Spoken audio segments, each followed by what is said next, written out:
आशुतोष को मैं आपके चैनल से भी कहूंगी, मैं एक बहुत जिम्मेदारी के साथ यहाँ पर बैठी और इस आंदोलन से जुड़ी हुई हूँ। मुझे बहुत दुख हुआ जब आशुतोष ने ये कहा IBN 7 चैनल के ऊपर कि अलका लांबा NSA के गुंडों को जो है वो लीड कर रही थी। मैं आशुतोष को चुनौती देती हूँ, या तो आप सबूत लाइए और इसे साबित कर दीजिए। मैं हर सजा को भुगतने के लिए तैयार हूं। मैं खुद अपने आप को फांसी पे लगा दूंगी। जो सजाएं सरकार या कानून मुझे बाद में देगा, इस अपराध के लिए मैं खुद को दे दूंगी। और अगर नहीं है तो मैं आशुतोष और हर चैनल को कहूंगी, बेचिए मत खबर को TRP के लिए, बेचिए मत। और सरेआम मुझे लगता है आशुतोष से मैं डिमांड करूंगी IBN 7 के पूरे चैनल से आपको आकर माफी मांगनी होगी। पुलिस की जब बात आती है तो दिल्ली पुलिस की भूमिका को लेकर भी है, बहुत सारी उंगलियां उठी हैं और लोग तरह तरह के सवाल उठा रहे हैं कि दिल्ली पुलिस ने किस तरह से जो प्रदर्शनकारी थे उनसे किस तरह से निपटी, किस तरह से दिल्ली पुलिस ने इस मामले को जो है एक तरह से कह सकते हैं इस मामले को कहीं ना कहीं जो है पब्लिक के प्रेशर में जरूर दिल्ली पुलिस ने काम किया, लेकिन बहुत हद तक इस मामले को दबाने की भी कोशिश हुई,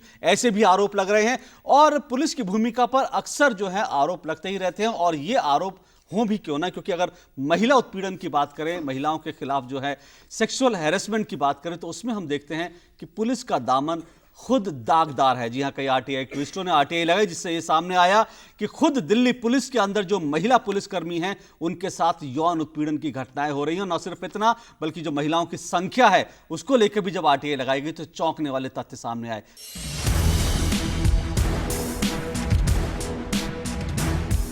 दिल्ली गैंगरेप हादसे के बाद पुलिस की भूमिका लगातार संदेह के घेरे में है। गृहमंत्री से लेकर दिल्ली पुलिस कमिश्नर तक अब पुलिस को ज्यादा चुस्त दुरुस्त और बेहतर बनाने के दावे कर रहे हैं। पर सच तो ये है कि बीते कई सालों से RTI एक्टिविस्ट लगातार ऐसी सूचनाएं उजागर कर रहे थे, पर बदकिस्मती से सूचना के सिपाहियों की कोशिशों और चेतावनियों पर किसी ने ध्यान नहीं दिया। पुलिस कमिश्नर आप भले ही ये वायदा कर रहे हैं कि पुलिस महकमे में महिला पुलिस कर्मियों की संख्या बढ़ाई जाएगी, जबकि एक RTI के जवाब में 6 महीने पहले ही ये साफ हो गया था कि दिल्ली में महिला पुलिस कर्मियों की भारी कमी है।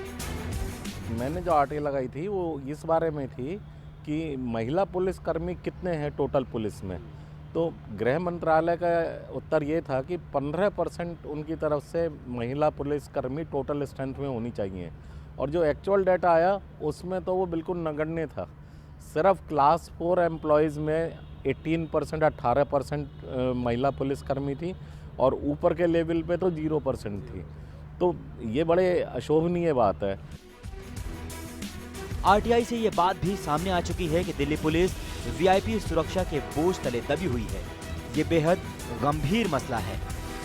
अब तो दिल्ली की मुख्यमंत्री शीला दीक्षित भी इस मसले पर खुलकर बोल रही हैं। पेट्रोलिंग इंप्रूव करनी चाहिए, इसमें विजिबिलिटी पुलिसिंग की होनी चाहिए, और रैशनलाइजेशन जो पुलिस डिप्लॉयमेंट का है कि कहाँ है, वी इंक्लूड इन दैट।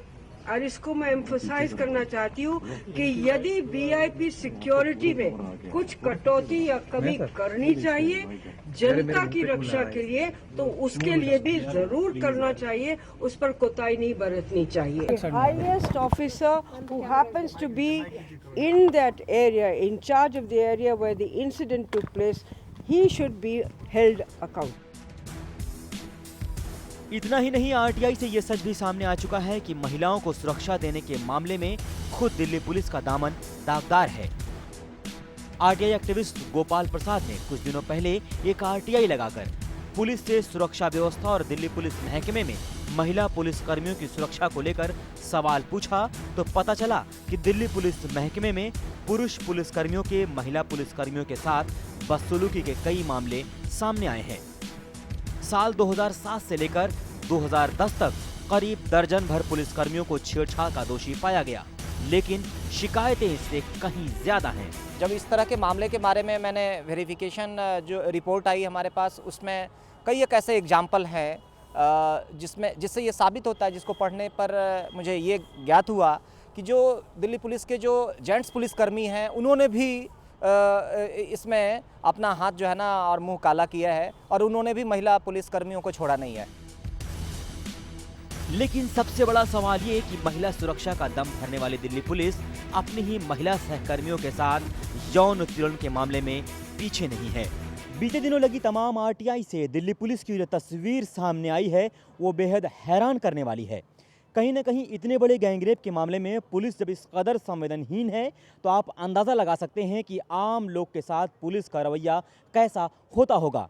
कहीं ना कहीं पुलिस को एक ट्रेनिंग देने की ज़रूरत है और जो पुलिस रिफॉर्म की बात होती है उस पर अमल करने की ज़रूरत है और ट्रेनिंग के बाद पुलिस की मॉनिटरिंग भी बेहद ज़रूरी है। नई दिल्ली से मोहम्मद आकिब खान, DD न्यूज़। तो हमारी रिपोर्ट थी अलका जी। दिल्ली में दिल्ली पुलिस जो है खुद इस तरह के मामले हो रहे हैं पुलिस के अंदर, उन पे कार्रवाई बहुत कम पर हुई है और पुलिस कर्मियों की संख्या, महिला पुलिस कर्मियों की संख्या बहुत कम है।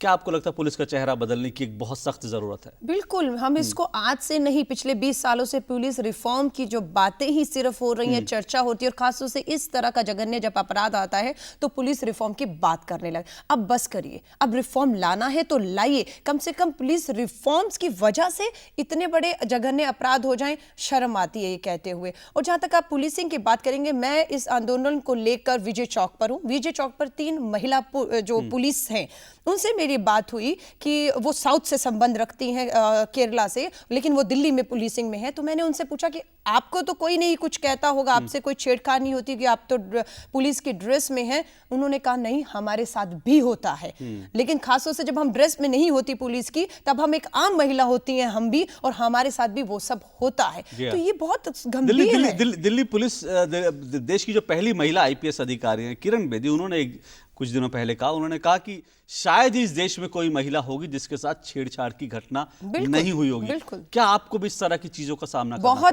बहुत बार। और अब मैं कहूंगी दिल्ली यूनिवर्सिटी से यहाँ तक जब मैं आई हूँ, और आज भी मैं एक आम लड़की और आम महिला हूँ और उसी की तरह ट्रैवल भी करती हूँ, मेरे साथ भी वो सब होता है जो एक आम इस देश की लड़की के साथ होता है। लेकिन मेरे में शायद, और उसमें ये फर्क है कि वो शायद सहन करने की उसने हिम्मत डाल ली है कि छोड़िए क्या करना, या चुप रह जाइए, या क्या होगा। मैं अलग हूं, मैं वहीं पर फैसला करती हूं। मैंने बहुत लोगों को पीटा भी है। एक बार तो यही हुआ कि मुझे ये कहने लगा, ऐसे लगा कि शायद मुझसे ही छेड़खानी हो रही, बाकियों को तो किसी को कोई कुछ कह नहीं रहा, क्या है सबको रहा है। लेकिन वो उन्होंने सहन करने की हिम्मत, आदत डाल ली और मैंने जो है जवाब देने की आदत बना ली। दरअसल हम अपने कार्यक्रम में कई बार ये कहते हैं, कुछ भी समाज में बदलाव लाने के लिए, देश में बदलाव लाने के लिए शुरुआत हमको करनी पड़ेगी, अपने घर से करनी पड़ेगी। सवाल ये है कि अगर महिलाओं के खिलाफ हिंसा हो रही है, महिलाओं के खिलाफ यौन हिंसा हो रही है, बलात्कार हो रहे हैं, तो उसमें आप और हम क्या कर सकते हैं? ये बात ठीक है कि सरकार का काम है कानून में बदलाव करना, पुलिसिंग को चुस्त दुरुस्त करना, फास्ट ट्रैक कोर्ट बनाना, पर हम और आप कुछ ना कुछ कंट्रीब्यूशन तो कर सकते हैं। कैसे कर सकते हैं?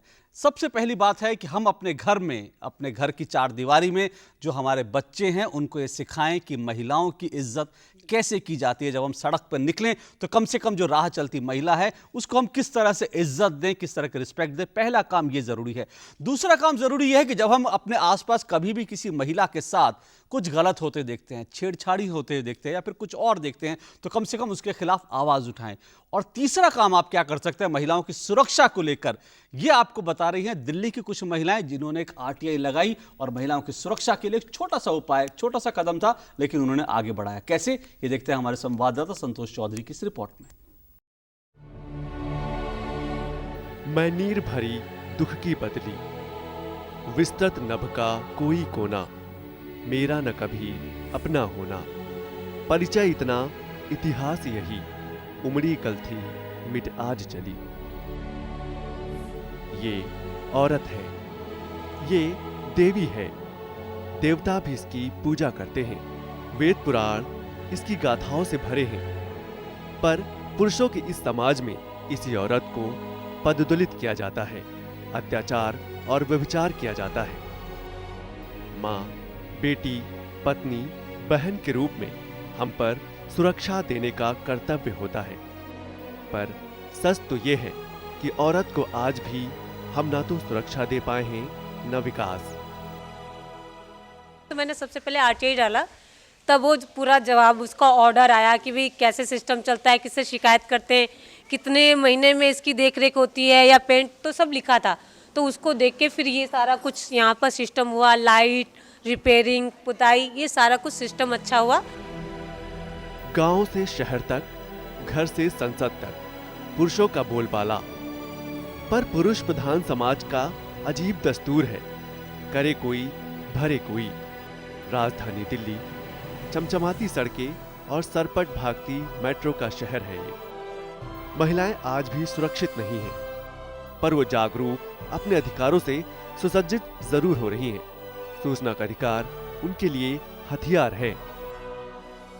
हमारी गली में अंधेरा रहता था, लाइट डाली तो एक शिकायत डाली, तब जाके एक लाइट लगी है। अभी भी अंधेरा रहता है, पूरी गली में अंधेरा रहता है।